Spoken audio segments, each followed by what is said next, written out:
श्रीमद् भागवत महापुराण षष्ठ स्कंद 16वां अध्याय चित्रकेतु का वैराग्य तथा संकर्षण देव के दर्शन। श्री सुखदेव जी कहते हैं, परीक्षित, तदनंतर देवर्षि नारद ने मृत राजकुमार के जीवात्मा को शोकाकुल स्वजनों के सामने प्रत्यक्ष बुलाकर कहा। देवर्षि नारद ने कहा, जीवात्मन, तुम्हारा कल्याण हो। देखो, तुम्हारे माता पिता सुहृद संबंधी तुम्हारे वियोग से अत्यंत शोकाकुल हो रहे हैं। इसलिए तुम अपने शरीर में आ जाओ और शेष आयु अपने सगे संबंधियों के साथ ही रहकर व्यतीत करो। अपने पिता के दिए हुए भोगों को भोगो और राज सिंहासन पर बैठो। जीवात्मा ने कहा, देवर्षि जी, मैं अपने कर्मों के अनुसार देवता, मनुष्य, पशु पक्षी आदि योनियों में न जाने कितने जन्मों से भटक रहा हूँ। उनमें से ये लोग किस जन्म में मेरे माता पिता हुए? विभिन्न जन्मों में सभी एक दूसरे के भाई बंधु, नाती गोती, शत्रु मित्र, मध्यस्थ, उदासीन और द्वेषी होते रहते हैं। जैसे सुवर्ण आदि क्रय विक्रय की वस्तुएं एक व्यापारी से दूसरे के पास जाती आती रहती है, वैसे ही जीव भी भिन्न भिन्न योनियों में उत्पन्न होता रहता है। इस प्रकार विचार करने से पता लगता है कि मनुष्यों की अपेक्षा अधिक दिन ठहरने वाले सुवर्ण आदि पदार्थों का संबंध भी मनुष्यों के साथ स्थायी नहीं, क्षणिक ही होता है। और जब तक जिसका जिस वस्तु से संबंध रहता है, तभी तक उसकी उस वस्तु से ममता भी रहती है। जीव नित्य और अहंकार रहित है। वह गर्भ में आकर जब तक जिस शरीर में रहता है, तभी तक उस शरीर को अपना समझता है। यह जीव नित्य अविनाशी, सूक्ष्म अर्थात जन्म आदि रहित, सबका आश्रय और स्वयं प्रकाश है। इसमें स्वरूपतः जन्म मृत्यु आदि कुछ भी नहीं है। फिर भी यह ईश्वर रूप होने के कारण अपनी माया के गुणों से ही अपने आप को विश्व के रूप में प्रकट कर देता है। इसका न तो कोई अत्यंत प्रिय है और न अप्रिय, न अपना और न पराया, क्योंकि गुण दोष अर्थात हित अहित करने वाले मित्र शत्रु आदि की भिन्न भिन्न बुद्धि वृत्तियों का यह अकेला ही साक्षी है। वास्तव में यह अद्वितीय है। यह आत्मा कार्य कारण का साक्षी और स्वतंत्र है। इसलिए यह शरीर आदि के गुण दोष अथवा कर्म फल को ग्रहण नहीं करता, सदा उदासीन भाव से स्थित रहता है। श्री सुखदेव जी कहते हैं, वह जीवात्मा इस प्रकार कहकर चला गया। उसके सगे संबंधी उसकी बात सुनकर अत्यंत विस्मित हुए। उनका स्नेह बंधन कट गया और उसके मरने का शोक भी जाता रहा। इसके बाद जाति वालों ने बालक की मृत देह को ले जाकर तत्कालोचित संस्कार और औधर्वदैहिक क्रियाएं पूर्ण की और उस दुस्त्यज स्नेह को छोड़ दिया, जिसके कारण शोक, मोह, भय और दुख की प्राप्ति होती है। परीक्षित, जिन रानियों ने बच्चों को विष दिया था, वे बाल हत्या के कारण श्रीहीन हो गई थी और लज्जा के मारे आंख तक नहीं उठा सकती थी। उन्होंने अंगिरा ऋषि के उपदेश को याद करके अर्थात मात्सर्यहीन हो यमुना जी के तट पर ब्राह्मणों के आदेश अनुसार बाल हत्या का प्रायश्चित किया। परीक्षित, इस प्रकार अंगिरा और नारद जी के उपदेश से विवेक बुद्धि जागृत हो जाने के कारण राजा चित्रकेतु घर गृहस्थी के अंधेरे कुएं से उसी प्रकार बाहर निकल पड़े जैसे कोई हाथी तालाब के कीचड़ से निकल आए। उन्होंने यमुना जी में विधि पूर्वक स्नान करके तर्पण आदि धार्मिक क्रियाएं की। तदनंतर संयतेंद्रिय और मौन होकर उन्होंने देवर्षि नारद और महर्षि अंगिरा के चरणों की वंदना की। भगवान नारद ने देखा कि चित्रकेतु जितेंद्रिय, भगवत भक्त और शरणागत है। अतः उन्होंने बहुत प्रसन्न होकर उन्हें इस विद्या का उपदेश दिया। देवर्षि नारद ने यों उपदेश किया, ओमकार स्वरूप भगवान, आप वासुदेव, प्रद्युम्न, अनिरुद्ध और संकर्षण के रूप में क्रमशः चित्त, बुद्धि, मन और अहंकार के अधिष्ठाता है। मैं आपके इस चतुर्व्यूह रूप का बार बार नमस्कार पूर्वक ध्यान करता हूँ। आप विशुद्ध विज्ञान स्वरूप है। आपकी मूर्ति परमानंदमयी है। आप अपने स्वरूप भूत आनंद में ही मग्न और परम शांत है। द्वैत दृष्टि आपको छू तक नहीं सकती। मैं आपको नमस्कार करता हूँ। अपने स्वरूप भूत आनंद की अनुभूति से ही आपने माया जनित राग द्वेष आदि दोषों का तिरस्कार कर रखा है। मैं आपको नमस्कार करता हूँ। आप सबकी समस्त इंद्रियों के प्रेरक, परम महान और विराट स्वरूप है। मैं आपको नमस्कार करता हूँ। मन सहित वाणी आप तक न पहुँचकर बीच से ही लौट आती है। उसके उपरत हो जाने पर जो अद्वितीय, नाम रूप रहित, चेतन मात्र और कार्य कारण से परे की वस्तु रह जाती है, वह हमारी रक्षा करे। नन्हे से नन्हे परमाणु से लेकर बड़े से बड़े महतत्व पर्यंत संपूर्ण वस्तुओं के आदि, अंत और मध्य में आप ही विराजमान है तथा स्वयं आप आदि, अंत और मध्य से रहित है।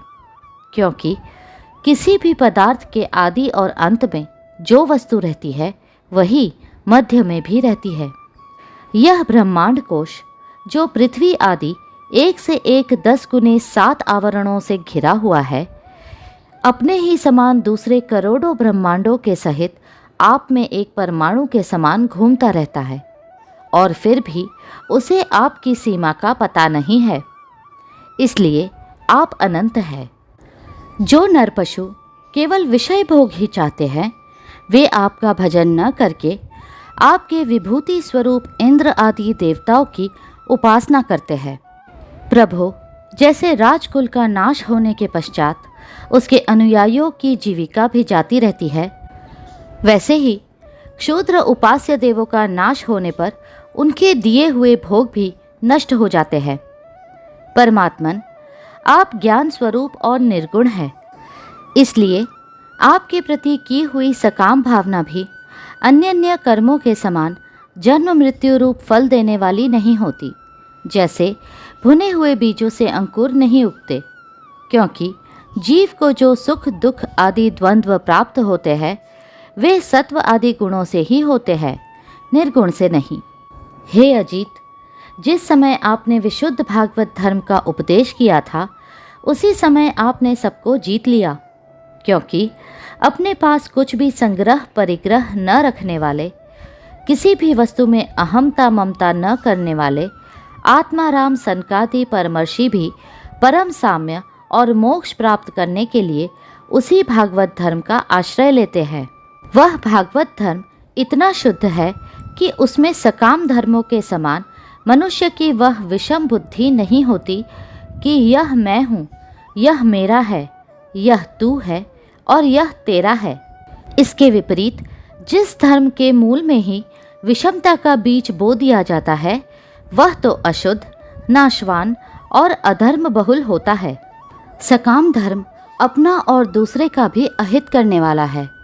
उससे अपना या पराया किसी का कोई भी प्रयोजन और हित सिद्ध नहीं होता। प्रत्युत सकाम धर्म से जब अनुष्ठान करने वाले का चित्त दुखता है, तब आप रुष्ट होते हैं, और जब दूसरे का चित्त दुखता है तब वह धर्म नहीं रहता, अधर्म हो जाता है। भगवान, आपने जिस दृष्टि से भागवत धर्म का निरूपण किया है, वह कभी परमार्थ से विचलित नहीं होती।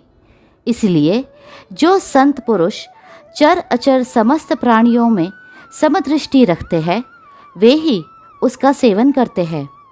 भगवान, आपके दर्शन मात्र से ही मनुष्यों के सारे पाप क्षीण हो जाते हैं। यह कोई असंभव बात नहीं है, क्योंकि आपका नाम एक बार सुनने से ही नीच चांडाल भी संसार से मुक्त हो जाता है। भगवान, इस समय आपके दर्शन मात्र से ही मेरे अंतःकरण का सारा मल धुल गया है।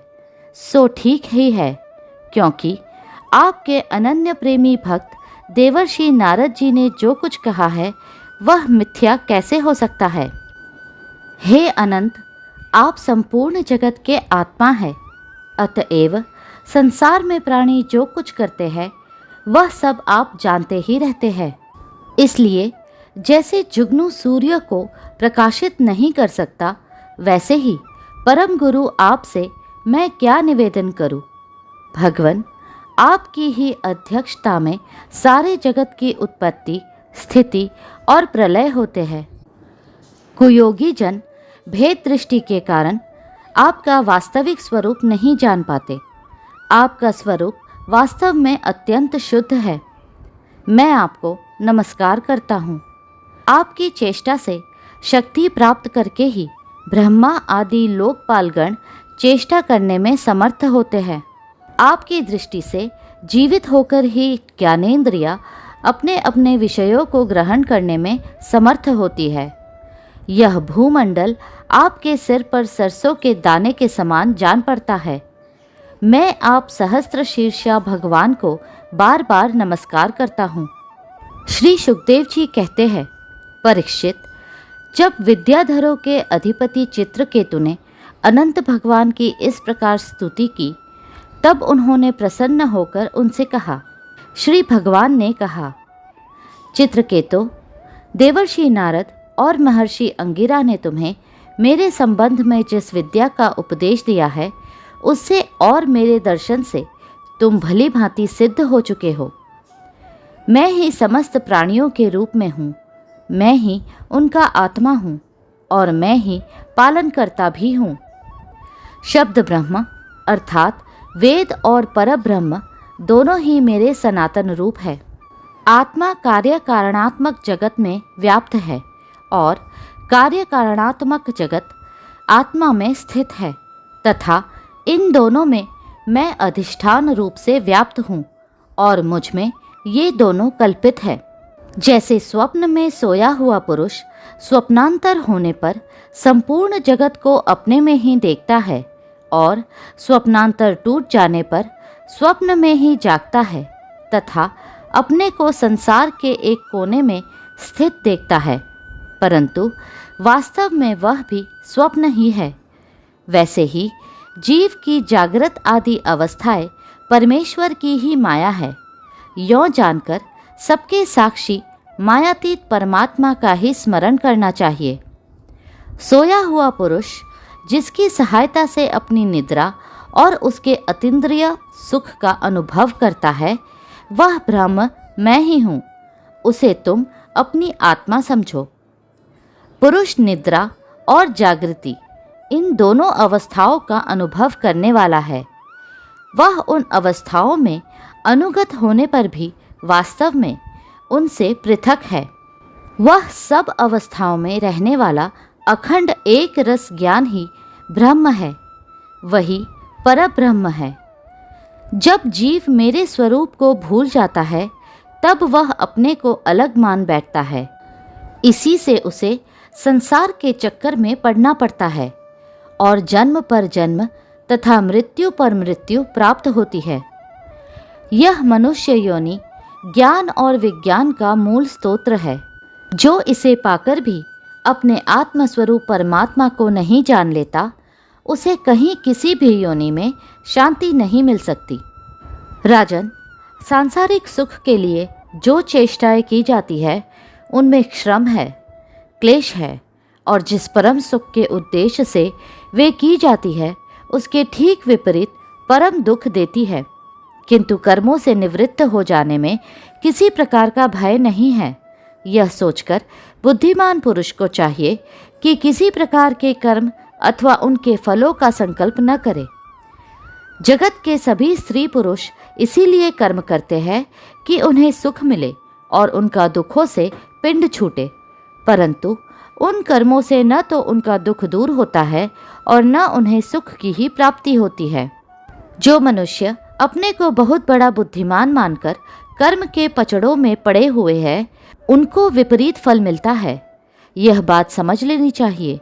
साथ ही यह भी जान लेना चाहिए कि आत्मा का स्वरूप अत्यंत सूक्ष्म है, जागृत स्वप्न, सुषुप्ति इन तीनों अवस्थाओं तथा इनके अभिमानियों से विलक्षण है। यह जानकर इस लोक में देखे और परलोक के सुने हुए विषय भोगों से विवेक बुद्धि के द्वारा अपना पिंड छुड़ा ले और ज्ञान तथा विज्ञान में ही संतुष्ट रहकर मेरा भक्त हो जाए। जो लोग योग मार्ग का तत्व समझने में निपुण है, उनको भली भांति समझ लेना चाहिए कि जीव का सबसे बड़ा स्वार्थ और परमार्थ केवल इतना ही है कि वह ब्रह्म और आत्मा की एकता का अनुभव कर ले। राजन, यदि तुम मेरे इस उपदेश को सावधान होकर श्रद्धा भाव से धारण करोगे तो ज्ञान एवं विज्ञान से संपन्न होकर शीघ्र ही सिद्ध हो जाओगे। श्री सुखदेव जी कहते हैं, राजन, जगत गुरु विश्वात्मा भगवान श्री हरि चित्रकेतु को इस प्रकार समझा बुझाकर उनके सामने ही वहां से अंतर्धान हो गए। अगला अध्याय शीघ्र ही साझा होगा। कृपया करके लाइक, सब्सक्राइब और शेयर करें। हरे कृष्णा कृष्णा कृष्णा